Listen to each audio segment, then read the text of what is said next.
Hello everyone. Business पे क्या growth होने पर ही मार्केट उसको रिवॉर्ड करता है? अगर ऐसा होता तो बहुत सारे पॉकेट्स ऐसे हैं जहाँ पे ग्रोथ है लेकिन मार्केट उस तरह से रिवॉर्ड नहीं कर रहा है। एंड बहुत सारे पॉकेट्स ऐसे भी है जहाँ पे अभी फ़िलहाल के लिए तो लॉसेस है लेकिन बिज़नेस को मार्केट बहुत अच्छी तरीके से रिवॉर्ड कर रहा है। तो फिर ऐसा क्यों? तो बहुत सोचने के बाद एक चीज़ पता चलता है कि सिर्फ ग्रोथ से काम नहीं चलेगा। ग्रोथ का जो स्टेबिलिटी है, मतलब आने वाले 2-3 साल में जो ग्रोथ अभी है क्या वो सस्टेन करेगा?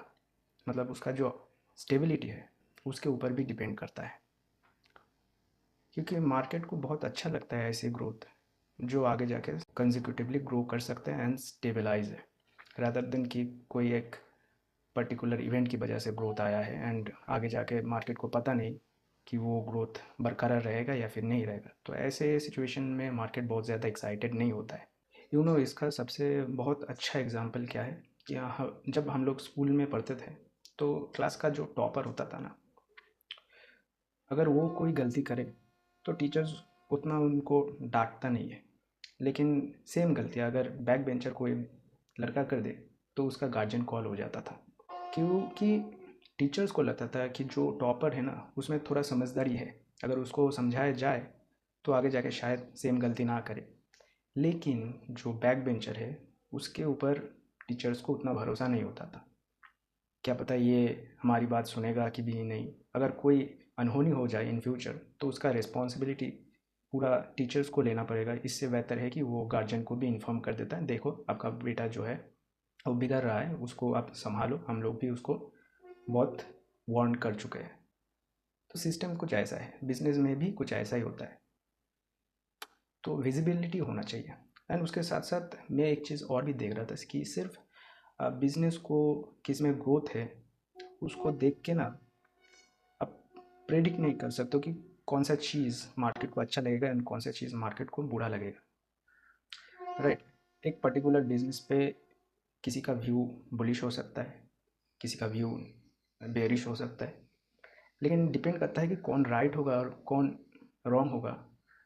ये पूरा पूरा डिपेंड करेगा किसके ऊपर? मार्केट के ऊपर। मार्केट जिसको सही बताएगा वो सही हो जाएगा एंड दूसरा वाला ऑटोमेटिकली गलत हो जाएगा। एंड एक बिज़नेस को अगर मैं जिस तरह से अभी ट्रैक करना स्टार्ट किया, मैं उसका आपको थोड़ा ब्रीफ कर देता हूँ कि अगर आप किसी भी पर्टिकुलर सेक्टर से कोई भी स्टॉक उठा रहे हो ना, तो ऑफकोर्स उसमें ग्रोथ होना चाहिए। लेकिन आपको उसके साथ साथ क्या देखना चाहिए ना, उस सेक्टर में कौन लीडर है, राइट? एंड लीडर ने कैसे बिज़नेस को ग्रो किया एंड कौन कौन सी चीज़ उसमें था जिस वजह से वो लीडर बन पाया। एंड दूसरी तरफ होता है एक फास्टेस्ट ग्रोइंग जो मार्केट लीडर से मार्केट कैप अपनी तरफ खींचता है। एंड एज ए इन्वेस्टर हम लोगों को ऐसा कंपनी चाहिए जो लीडर से मार्केट कैप खींच के अपनी तरफ लाए। मतलब बोलने का मतलब क्या है? बोलने के मतलब है कि आप लीडर को देखो कि लीडर में क्या क्या क्वालिटीज़ था एंड आपके स्टॉक में क्या सेम क्वालिटीज़ है। एंड दूसरी तरफ आपको देखना पड़ेगा सबसे बुरा किसने किया उस सेक्टर में। मतलब कि हो सकता है कि पास्ट में बहुत अच्छा किया था एंड अभी वो सबसे बुरा कर रहा है। तो ऐसे बिजनेस को भी आपको ट्रैक करना पड़ेगा। क्यों मैं बता रहा हूँ कि ऐसे बिजनेसेस को अगर आप ट्रैक करोगे तो आपको पता चलेगा कि कौन कौन सी चीज़ ऐसे थे जो मार्केट को अच्छा नहीं लगा, जिस वजह से वो जो है सेकेंड या फिर थर्ड पोजीशन में इन द पास्ट था, अभी उस जगह पे नहीं है, अभी एकदम वर्स्ट सिनेरियो में चला गया।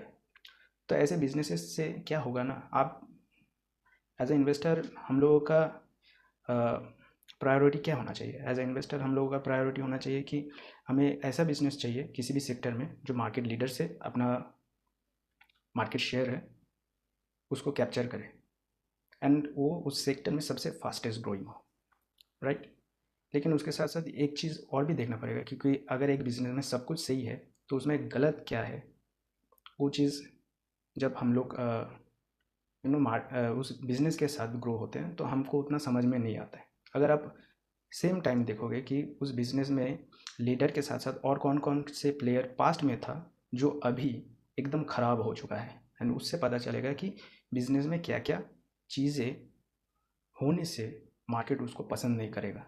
तो इन फ्यूचर अगर सेम काइंड ऑफ गलती आपको उस कंपनी में दिख जाए तो क्या होगा ना, उस बिज़नेस से निकलने में आपको बहुत मदद मिल जाएगा। अदरवाइज़ क्या होता है कि ज़्यादातर जो लोग होते हैं ना वो पर्टिकुलर किसी बिज़नेस को ख़रीद लेते हैं, किसी स्टॉक को ख़रीद लेते हैं, एंड उसके बाद अगर कुछ बुरा हो जाए तो संक कॉस्ट फैलेसी की वजह से क्या होता है कि डिसीजन लेने में बहुत ज़्यादा देर हो जाता है, एंड उस चक्कर में आप कहीं का नहीं रहते हो। मतलब कि आपका जो कैपिटल है ना, या तो मिस एलोकेशन हो जाता है, या फिर आप उसको काटने में इतना वक्त लगा देते हो कि आपका जो पैसा है बहुत बुरी तरीके से डूबता है।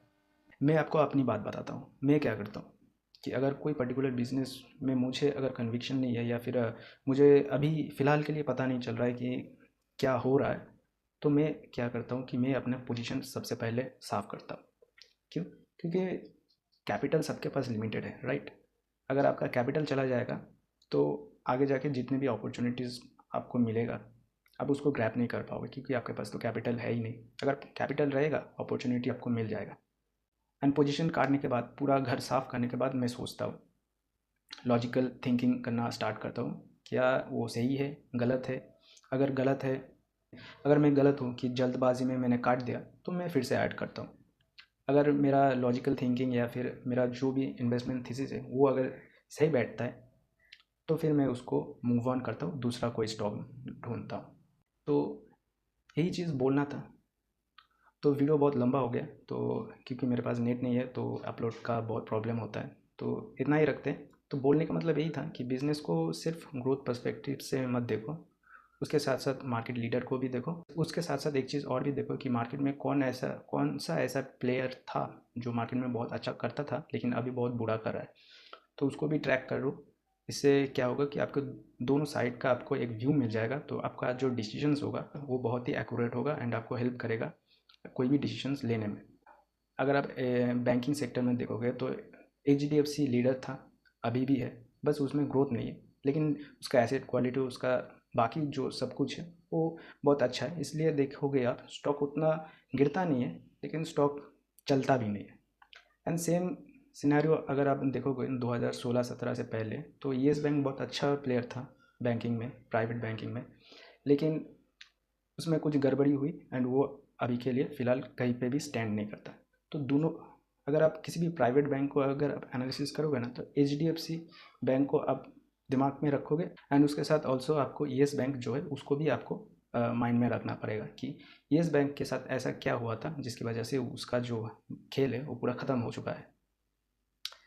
तो इस दोनों कंपैरिजन में तो आप एक बैंक को बहुत अच्छे से जज कर पाओगे, एंड उसके साथ ऑब्वियसली जो जो की रेशियोज़ है वो आपको देखना पड़ेगा, एंड दोनों साइड से आपको उसको कंपेयर करना पड़ेगा, एंड उसकी चलते आप एक बेटर डिसीजंस ले पाओगे कि कब तक आप उस पर बने रहोगे एंड कब आप उससे पूरा ही निकल जाओगे।